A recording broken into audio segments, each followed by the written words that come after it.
Bismillahirrahmanirrahim. Assalamualaikum warahmatullahi wabarakatuh. Alhamdulillahi rabbil alamin. Assalatu wassalamu ala ashrafil anbiya'i wal mursalin wa ala alihi wa ashabihi ajma'in. Wala hawla wala quwwata illa billahil aliyil azim.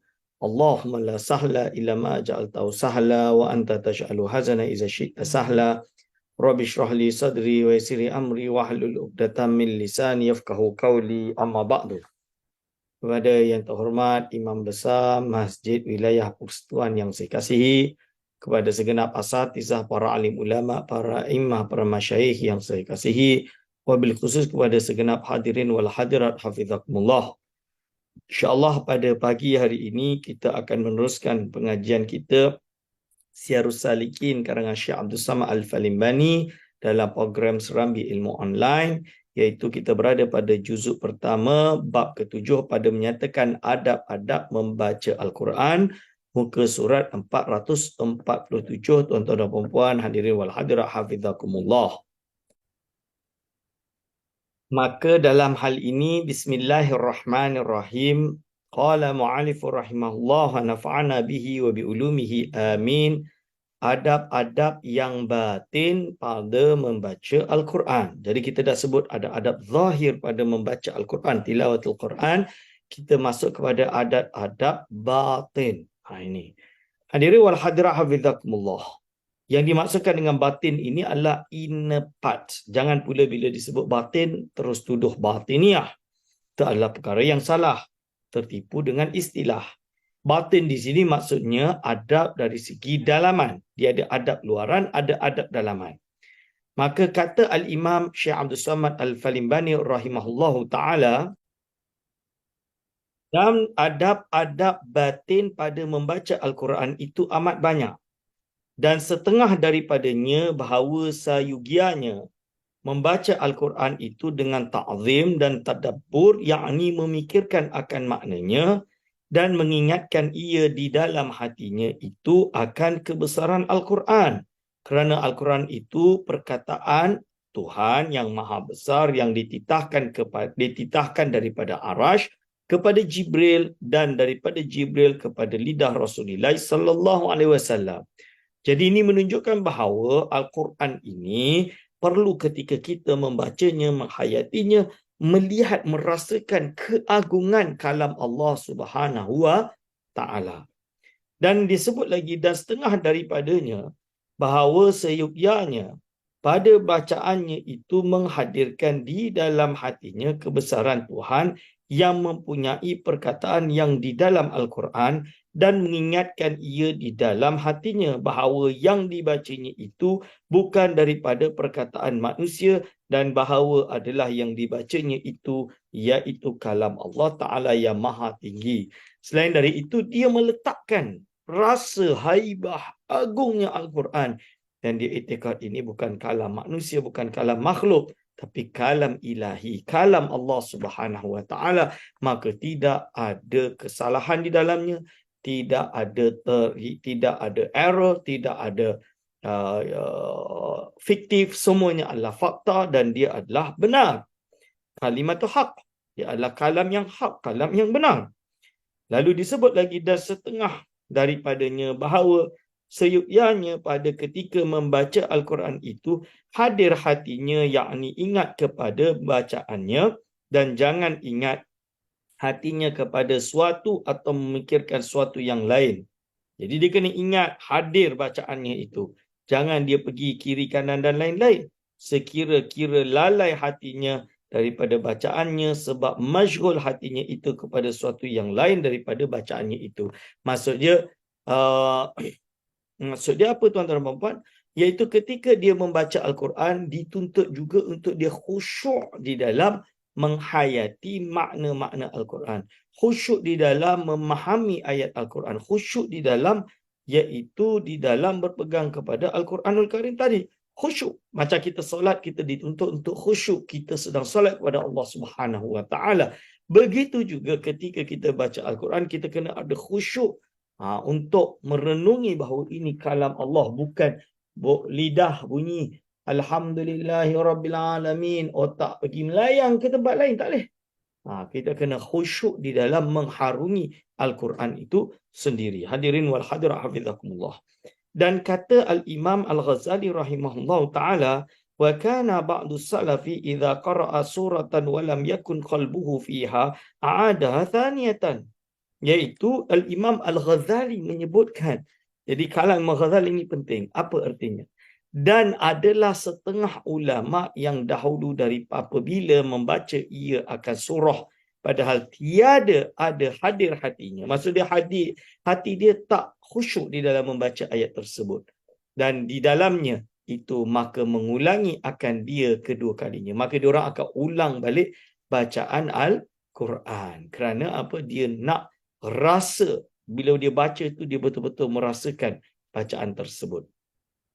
Dan setengah daripadanya seyuknyanya bahawa ia membaca Al-Quran itu dengan tadabbur dan dengan tafahum, yakni dengan memikirkan maknanya itu dan membicarakan akan dia dan memahami akan maknanya. Jadi bila dia baca, seyuknyanya dia itu membaca Al-Quran itu dengan tadabbur. Bila dia baca Al-Quran, dia yatadabbaruna, dia bertadabbur dengan Al-Quran. Dan dengan tafahum, iaitu dia faham makna dia. Yakni dengan memikirkan maknanya itu dan membicarakan akan dia dan memahami akan maknanya. Ini yang kita panggil, kita ada buat program tadabbur Quran. Sebab apa tadabbur Quran? Sebab kita nak mengharungi maknanya, nak khusyuk dan nak mendapatkan iaitu kualiti, iaitu maksud ruh Al-Quran itu sendiri. Hadirin wal hadirat hafizakumullah. Okay, lalu disebut dan kata Sayyidina Ali radhiyallahu anhu, la khaira fi ibadatin la fiqha fiha wala fi qiraati la tadabbura fiha wala fi ilmin la tafahuma fihi. Maksud dia apa? La khaira fi ibadatin la fiqha fiha. Tiada kebajikan di dalam ibadat yang tiada fiqh di dalamnya. Dan tiada kebajikan bacaan yang tiada memikirkan makna di dalamnya. Dan tiada kebajikan di dalam ilmu yang tiada difahamkan di dalamnya. Jadi tak ada. Tiada kebajikan. La khaira fi ibadatin la fiqha fiha. Tiada kira'ah la tadabbura fiha. Jadi tiada kira'ah. Kira'ah tu baca Al-Quran. Kalau tidak ada tadabbur padanya. Wala fi ilmin la tafahuma fihi. Tidak ada ilmu kalau dia tak faham. What's the point?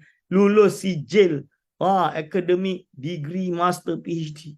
Baca Arab pun tak reti. Tak boleh. Kan? No, la tafahuma fiha. Jadi no point. Tak ada guna. Kan? Tak ada guna kita ini lulus tapi kita tak reti ilmu tersebut. Tak nak. Kita nak kalau lulus itu memang betul-betul kita reti ilmu tersebut. Kita alim dalam ilmu tersebut. Ini dia hadirin wal hadirat hafizakumullah.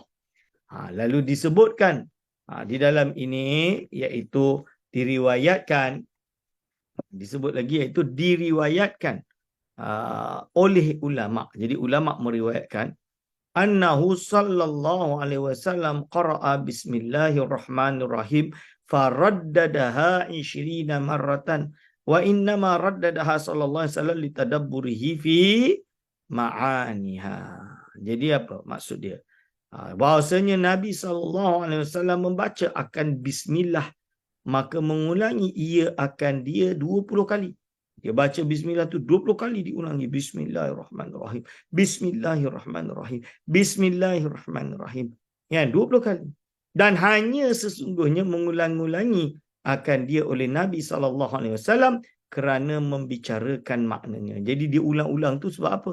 Sebab dia mengharungi, menadabbur maknanya, mentadabbur maknanya dan menghadirkan akan dia supaya dapat hudur di dalam membaca bismillah. Ini adalah yang diriwayatkan oleh ulama terhadap baginda SAW. Di sini disebutkan rawahu Abu Dzar Al-Harawi, diriwayatkan oleh Imam Abu Dzar Al-Harawi dengan hadis yang dhaif seperti yang telah ditakhrij oleh Al-Hafiz Al-Iraqi rahimahumullah ta'ala. Hadirin wal hadirat hafizakumullah. Dan Nabi SAW berbuat demikian kerana makna bismillah itu amat banyak.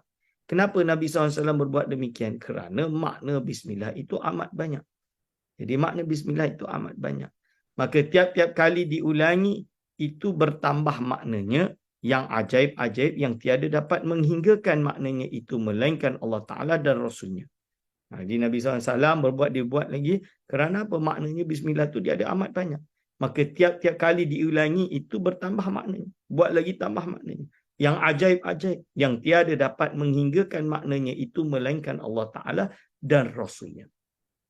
Dan dari kerana itulah kata jumhur ulama. Sebab itu jumhur ulama berkata bahawa segala makna Al-Quran itu berhimpun di dalam Fatihah. Sebab itu ulama kata segala makna Al-Quran itu berhimpun di dalam Fatihah. Dan makna Fatihah itu berhimpun di dalam Bismillahirrahmanirrahim. Makna Fatihah itu dihimpun dalam makna Bismillahirrahmanirrahim. Dan makna Bismillah itu terhimpun di dalam ba. Dan makna ba itu terhimpun kepada titiknya itu. Hadirin wal hadirat hafizakumullah.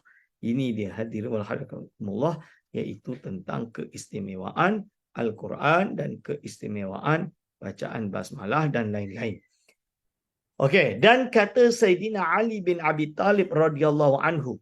Apa kata Sayyidina Ali bin Abi Talib radhiyallahu anhu? Lau syi'tu la awqartu 70 ba'iran min tafsir Fatihatil Kitab. Masya-Allah. Jadi Sayyidina Ali berkata, artinya, jikalau aku berkehendak mengarang tafsir, nescaya dapat aku penuh akan 70 unta daripada tafsir surah Fatihah juga. Jadi kalau dia berkehendak dia nak mengarang tafsir, dia dapat kumpul penuhkan 70 unta tafsir surah Al-Fatihah. Sebab itu banyak ulama mengarang tentang tafsir surah Fatihah. Ada salah seorang ulama daripada Tunis, dia mengumpulkan tafsir surah Fatihah. Tafsir surah Fatihah itu saja dah tebal. Dah tebal kerana menunjukkan iaitu kebesaran penjelasan Al-Quranul Karim. Hadirin wal hadirat hafizakumullah. Dan hanya nyata daripada perkataan Sayyidina Ali itu, jadi nyata lagi daripada perkataan Sayyidina Ali itu, bahawasanya makna Al-Quran dan rahsianya itu tiada dapat dihinggakan. Kalau kita nak berbicara tentang makna Al-Quran dan rahsia Al-Quran itu, memang tak dapat nak dihinggakan. Tak boleh nak limit. Memang Masya Allah, luas. Sangat-sangat luas. Tidak dapat dihinggakan. Dan adalah mendapatkan maknanya itu sekira-kira suci hati daripada sifat kecelaan dan sekira-kira suci hati daripada yang lain daripada Allah Subhanahu wa taala, dan sekira-kira nur yang diberi Allah Taala di dalam hatinya, seperti kata Sayyidina Ibn Abdillah di dalam Hikam. Kalau kita buka dalam Hikam, dia ada tulis farrikh qalbaka minal akhyari namla'uhu bil ma'arifi wal asrari. Jadi salah seorang ulama sufi yang hebat adalah Al-Imam Al-Syekh Ibnu Athaillah As-Sakandari, yang datang daripada Iskandariah. Ibnu Athaillah As-Sakandari ini, dia ni mengarang kitab banyak dalam ilmu tasawuf, seperti Lataiful Minan, menceritakan tentang khabar dan kisah Abul Hasan Asy-Syadzili yang didapatkan dari gurunya bernama Abu Abbas Al-Mursi. Abul Abbas Al-Mursi. Abul Abbas Mursi ini murid kepada Abul Hasan Asy-Syadzili. Abu Hasan Asy-Syadzili pendiri tarekat Syadziliyah. Dan Al-Imam Ibn Athaillah Sakandari menuntut ilmu daripada Abul Abbas Al-Mursi. Ini Abul Abbas Al-Mursi. Hadir wal hadirat hafizakumullah. Apa dia kata kat sini? Dia ambil dari kitab Hikam, farrikh qalbaka minal aghyari. Ni. Jadi di Malaysia ni kitab Hikam Melayu, dia ada Hikam Melayu, syarah Hikam Melayu. Jadi Hikam diterjemahkan dalam bahasa Melayu dan disyarahkan dalam bahasa Melayu oleh Tokku Pulau Manis, nama dia. Masya-Allah, ulama besar sufi yang hebat daripada negeri Terengganu, Tokku Pulau Manis. Dan syarah tersebut dah ditransliterasi, ada terjual dan mana-mana. Dia banyak menukil daripada syarahan Al-Imam Ar-Randi. Imam Ar-Randi ini adalah termasuk syarih atau pensyarah yang awal, yang mensyarahkan Hikam Ibn Athaillah Sakandari, termasuk yang awal. Masa yang awal tu apa? Jadi tidak jauh dengan tarikh kewafatan Imam Ibn Athaillah Sakandari. Sebab dia abad ke-8 Hijriah. Ibn Athaillah Sekandari pada abad tersebut juga. Ini. Dan Ar-Randi ini dari Randah di daerah Andalusia. Dia termasuk ulama di Qarawiyyin yang pensyarah tersebut. Kalau tidak salah seperti itu. So apa artinya? Artinya kosongkan olehmu akan hatimu daripada memikirkan yang lain daripada Allah Ta'ala. Jadi kita ditugas untuk kosongkan hati kita ini daripada memikirkan yang lain daripada Allah Ta'ala. Jadi yang lain daripada Allah kita kena kosongkan. Nescaya kami penuhi di dalamnya dengan segala makrifat dan rahsia. Jadi Allah SWT akan memenuhkan segala makrifat dan rahsia. Yakni sucikan hatimu daripada masyghul kepada yang lain daripada Allah. Kita kena sucikan hati kita daripada masyghul kepada yang lain daripada Allah Ta'ala. Di dalam hatimu itu segala ilmu dan makrifat yang diberikan kepada anbiya'nya dan awliya'nya. Dan dinamai akan ilmu itu dengan ilmu laduni. Jadi apabila hati kita dikosongkan, dibersihkan daripada masyghul dengan urusan duniawi, tidak fikir tentang pangkat, tidak fikir tentang harta, tidak fikir tentang keduniaan, tidak fikir tentang derajat dan lain-lain, dengan nama, fame, keterkenalan dan lain-lain, itu semua dikosongkan, dibersihkan, dan hanya berfikir kepada Allah SWT, Allah akan memberi ma'arif wal asrar, memberi makrifat dan rahsia, yang mana itu dikenal, dinamai ilmu itu dengan ilmu laduni.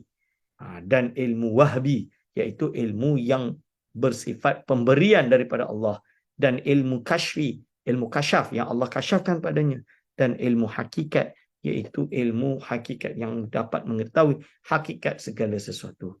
Hadirin wal hadirat hafizakumullah. Ini sebab itu disebut farrikh qalbaka minal aghyari namla'uhu bil ma'arifi wal asrari. Hadirin wal hadirat hafizakumullah. Perbahasan ilmu laduni ini telah dibahas oleh Al-Imam Al-Ghazali rahimahullah ta'ala di dalam kitabnya berjudul Ar-Risalah Al-Laduniyah. Risalah tentang ilmu laduni.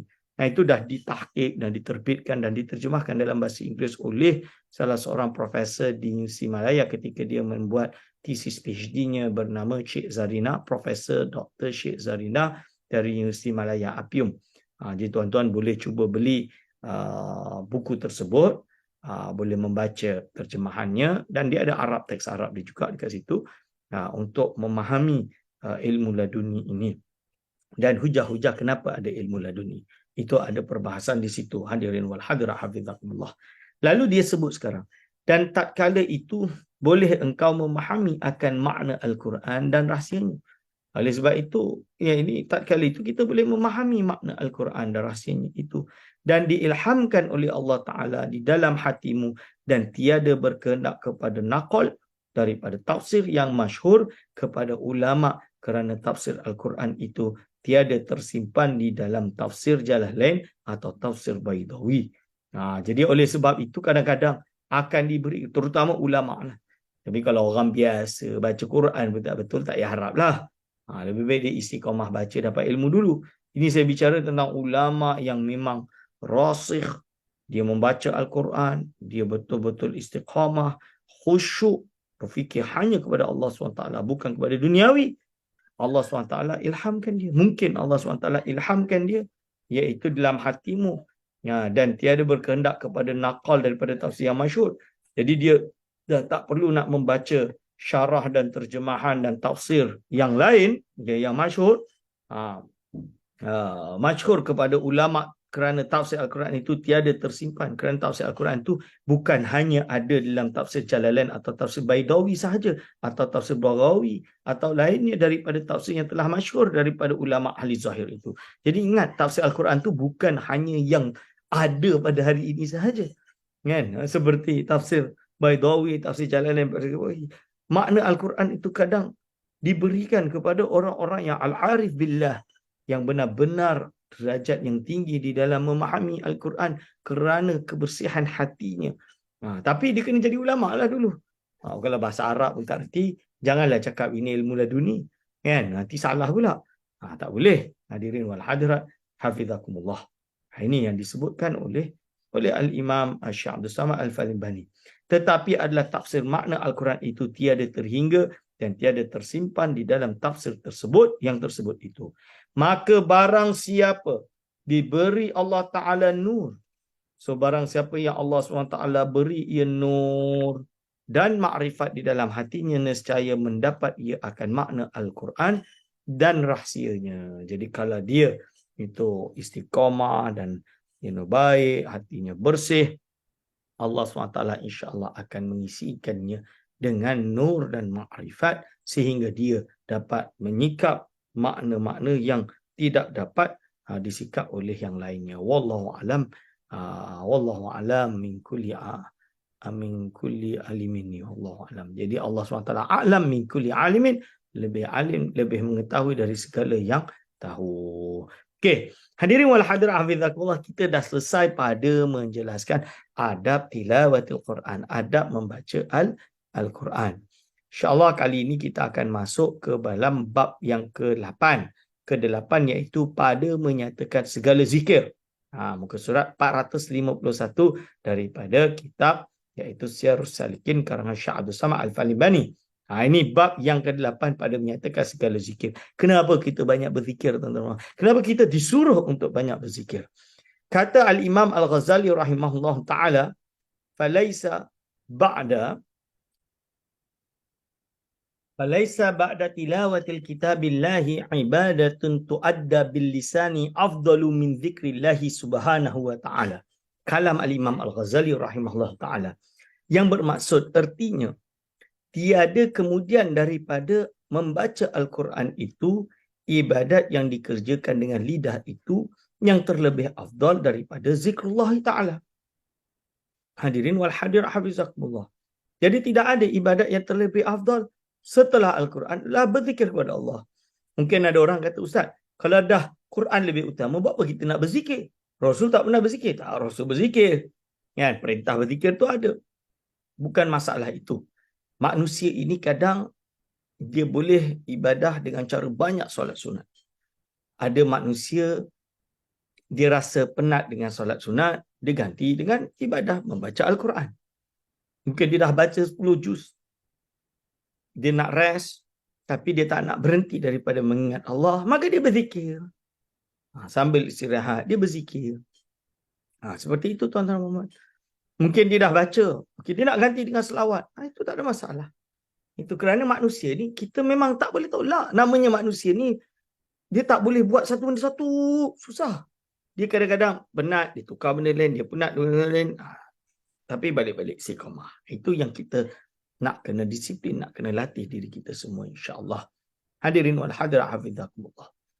So, setelah Al-Quran, setelah membaca Al-Quran, yang terlebih afdal adalah berzikir kepada Allah Subhanahu wa ta'ala. Kelebihan zikir atas perhimpunan segala zikir.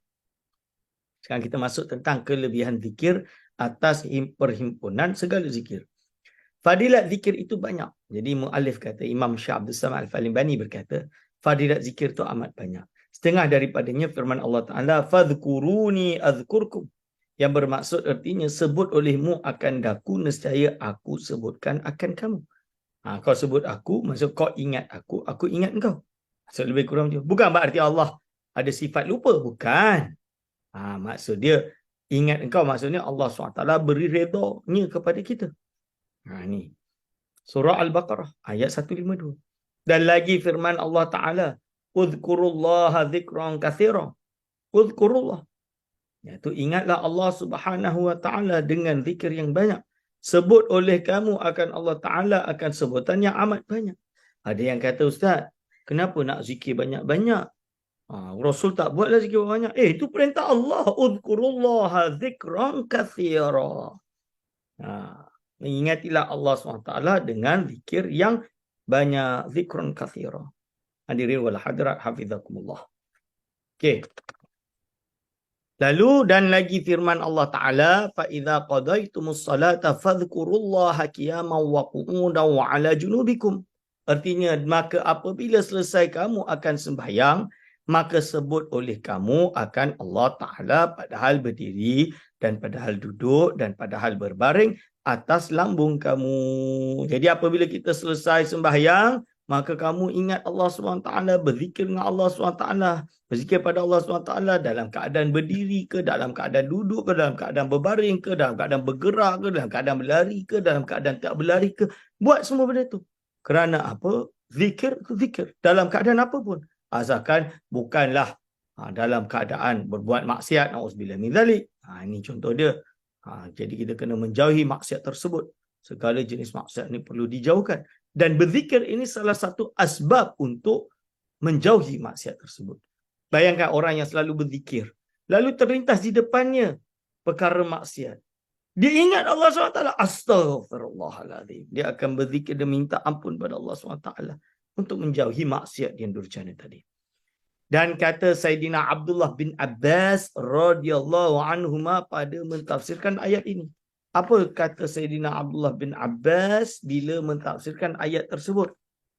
Maka katanya, ai billaili wan nahari fil barri wal bahri was safari wal hadri wal ghina wal faqri wal maradi was sihhati was sirri wal alaniyati. Artinya, sebut olehmu akan Allah Ta'ala pada malam dan siang, di dalam daratan dan lautan, dan di dalam pelayaran dan di dalam negeri, dan di dalam kaya dan di dalam fakir, dan di dalam sakit, dan di dalam sembuh, dan di dalam rahsia, dan di dalam zahir, dan dalam apapun keadaan sekalipun. Dan setengah daripada fadilat zikir itu sabda Nabi SAW, Zakirullah ta'ala fil ghafilin kasyajaratil khadra'i fil wasatil hashim. Maksudnya apa? Hadir wal hadir abidakumullah. Iaitu orang yang menyebut akan Allah Ta'ala di dalam perhimpunan orang yang lalai daripada menyebut Allah Ta'ala itu seperti satu pohon kayu yang hijau di dalam perhimpunan kayu yang kering. Jadi ibarat kalau kita duduk di Malaysia, terutama kat wilayah Persekutuan ni, Kuala Lumpur, banyak mungkarat yang ada di kiri kanan kita, kan? Lalu kita je yang tetap kekal istiqamah berzikir dan menghidupkan rohani kita dengan zikir. Kita ibarat pohon yang hijau, sekitar kita ni semua pohon yang kering. Lebih-lebih lagi kita kat metropolitan ni, di wilayah Persekutuan, kat masjid wilayah yang besar, kah cantik. Belakangnya ada tempat hiburan, tempat shopping dan lain-lain. Kiri kanannya ada tempat buat maksiat, na'udzubillah min zalik. Depan, belakang, semuanya banyak. Tapi tengah ni tetap berzikir. Masjid wilayah hidupkan berzikir. Itu ibarat pohon yang hijau di tengah-tengah hutan yang mana kayu-kayu sebelah itu semua kayu yang kering. Hadirin wal hadir hafizakumullah. Hadis ini rawahu Abu Nuaim, diriwayatkan oleh Abu Nuaim dalam kitab Hilyatul Auliya, seperti telah ditakhrij oleh Al-Iraqi, dan dia memberi penjelasan dhaif, hadis yang lemah. Ingat, hadis yang lemah bukan berarti tidak boleh untuk beramal sebagai fadailul amal, bukan. Ulama kata boleh beramal sebagai fadailul amal. Dan ini yang dipegang oleh majoriti ulama, seperti Al-Imam Nawawi rahimahullah taala dalam kitab Al-Adhkar. Ini hadir wal hadir azakumullah. Okey. Lalu Nabi lagi sabda Nabi sallallahu alaihi wasallam, Zakirullah fil ghafilina kal hayyi bainal amwat. Rawahu Ibnu Umar dalam kitab Ittihafus Sadat Al-Muttaqin oleh Az-Zabidi. Jadi Al-Hafiz Az-Zabidi dia mengulang takhrij hadis-hadis dalam kitab Ihya Ulumuddin. Maka dia seorang muhaddis Al-Hafiz yang terkenal. Menurut riwayat Ibnu Umar, iaitu Zakirullah fil ghafilin kal hayyil bainal amwat. Dan orang yang menyebut Allah Ta'ala di dalam perhimpunan orang yang lalai daripada menyebut akan Allah itu seperti orang yang hidup antara perhimpunan orang yang mati. Jadi ibarat kalau semua ni mati, dia seorang je yang hidup. Lebih kurang macam itu. Ini pentingnya berzikir. Hadirin wal hadir hafizakumullah. Jadi dulu di alam Melayu ni, Masya Allah, kita di Nusantara ini adalah ahli zikir. Orang yang banyak berzikir, menghidupkan hati-hati dengan berzikir. Cuma sekarang ni dah jadi macam, dah sedikit kurang. Majlis zikir tu dah kurang. Masjid-masjid mungkin malam Jumaat baca Yasin, tahlil, zikir la ilaha illallah, dah habis. Okeylah, bagus, ada daripada tidak ada sama sekali. Tapi kita nak hidupkan lagi zikir yang banyak. Yang orang nak istiqamah, bawa anak dia, bawa isteri dia untuk pergi berzikir, menguatkan rohani kita. Ini yang kita perlukan. Kita perlukan untuk penghayatan, pengamalan istiqamah. Hadir wal hadir hafizakumullah. Semua orang kena ada. Setiap keluarga kena hidupkan rohani ini dengan berzikir. Tuan-tuan dan puan-puan, hadir wal hadir hafizakumullah. Lebih-lebih lagi di wilayah persekutuan ini. Kenapa? Kita di metropolitan. Kan? Maksiat kiri kanan. Takkan kita nak biar anak kita tanpa ada Islamic touch, tanpa ada sentuhan Islami, tanpa ada iaitu kekuatan rohani. Kita perlu, tuan-tuan dan puan-puan. Maka hadirin wal hadirat hafizakumullah. Jadi kita kena hidupkan rohani kita dengan banyak berzikir. Dan lagi sabda Nabi SAW, yaqulullahu azza wa jalla ana ma'a abdi ma dzakarani wa taharrakat syafatahu bi. Rawahul Baihaqi wal Hakim. Diriwayatkan oleh Imam Baihaqi dan Hakim seperti ditakhrij oleh Al-Iraqi. Iaitu Allah SWT berfirman di dalam hadis qudsi, aku serta hamba-Ku selama ia menyebut akan daku. Dan selama bergerak dua bibirnya dengan menyebut akan daku. Jadi Allah SWT, ana ma'ahu, ma'a abdi tadi. Aku bersama dengan hamba-Ku, iaitu Allah SWT sentiasa bersama hambanya yang tidak berhenti berzikir kepada Allah Subhanahu Wa Taala. Dan kita kena banyak berzikir. Sebab itu kalau boleh masjid wilayah ni kena hidupkan majlis zikir. Kena hidupkan majlis zikir. Banyak beramal, bacaan dalil khairat, bacaan salawat, kena banyak. Ni hadirin wal hadirat hafizakumullah. Dan lagi sabda Nabi SAW, ma amila ibnu adam min amalin anjalahu min azabillahi min dzikrillahi azza wa jalla. Qalu ya Rasulullah walal jihadu fi sabilillah. Qala wala jihadu fi sabilillah illa an tadriba bisayfika hatta yanqati'a summa tadriba bihi hatta yanqati'a summa tadriba bihi hatta yanqati'a. Rawahu Tabrani. Hadis riwayat Imam Tabrani seperti yang ditakhrij oleh Al-Iraqi. Yang bermaksud artinya, tiada berbuat amal anak Adam daripada amal yang terlebih melepaskan baginya daripada siksa Allah Ta'ala, daripada zikrullah Ta'ala. Maka sembah sahabat, ya Rasulullah, tiada lebih daripada perang sabilillah.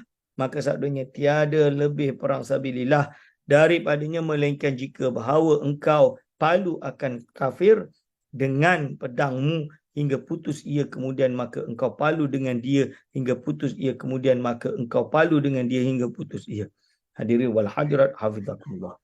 Dan lagi sabda Nabi SAW, iaitu apa, tuan-tuan dan puan-puan? Iaitu yaqulullahu azza wa jalla. Jadi hadis tadi menunjukkan bahawa betapa pentingnya kita itu berzikir. Maka kerana sekarang ni belum ada atau tidak ada jihad fisabilillah lagi yang sahih, yang sah, yang diisytiharkan oleh kerajaan, dia kena jihad ni bukan pakai-pakai aku nak pergilah dekat sini, aku nak pergi jihad lah, nak cari, ta'uzubillah, misalnya tak boleh, haram, perkara tersebut tak boleh.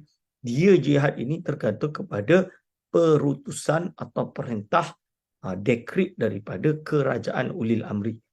Dia kena ulil amri. Mungkin sekarang yang di Pertuan Agong, kerajaan dan lain-lain, dan yang iaitu authority hanya yang boleh mendeklar sesuatu, mendeklar jihad dan lain-lain. Kalau tak, sendirian tak boleh. Hadirin wal hadirat hafizakumullah. Yang menjelaskan bahawa zikir ini lebih daripada itu, lebih daripada jihad Rasulullah, jihad fisabilillah dalam keadaan-keadaan tertentu. Dan lagi sabda Nabi SAW, yaqulullahu azza wa jalla ana inda dhanni 'abdi bi wa ana ma'ahu haitsu yadhkuruni fa in dzakarani fi nafsihi dzakartuhu fi nafsi wa in dzakarani fil mala'in dzakartuhu fi mala'in khairin minhu wa in taqarraba ilayya shibran taqarrabtu minhu dhira'an wa in taqarraba minni dhira'an taqarrabtu minhu ba'an wa in atani yamshi ataituhu harwalatan. Rawahul Bukhari wa Muslim. Hadis riwayat Imam Bukhari dan Muslim seperti yang ditakhrij oleh Al-Iraqi. Artinya, firman Allah Ta'ala Azza wa Jalla, aku ada pada sangka hamba-Ku dan aku sertanya sekira-kira menyebut ia akan daku. Maka jika ia menyebut akan daku di dalam dirinya, nescaya aku menyebut akan dia di dalam diriku. Dan jika ia menyebut akan daku di dalam perhimpunan orang yang banyak, nescaya aku menyebut akan dia di dalam perhimpunan orang yang banyak, yang terlebih baik daripada mereka itu. Dan jika hampir ia kepada aku satu jengkal, nescaya aku hampir daripadanya satu hasta. Dan jika hampir ia daripada aku satu hasta, nescaya aku hampir daripadanya satu depa. Dan jika datang ia akan daku berjalan, nescaya aku datang akan dia padahal keadaan berlari. Masya Allah. Hadiri wal hadir hafizakumullah. Ini adalah hadis iaitu rawahu Bukhari dan Muslim tentang keafdalan iaitu untuk berzikir. Banyak lagi hadis-hadis yang perlu kita baca insya-Allah pada pertemuan-pertemuan yang akan datang. Insya-Allah kita iktifakkan sekadar ini pada hari ini dan insya-Allah yang penting jangan lupa beramal zikir hadis yang kita dah baca ni.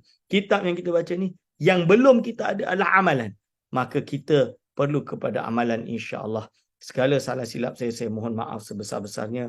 Kalau ada salah silap, aku qauli hadza astaghfirullah li wa lakum. Wassalamualaikum warahmatullahi wabarakatuh.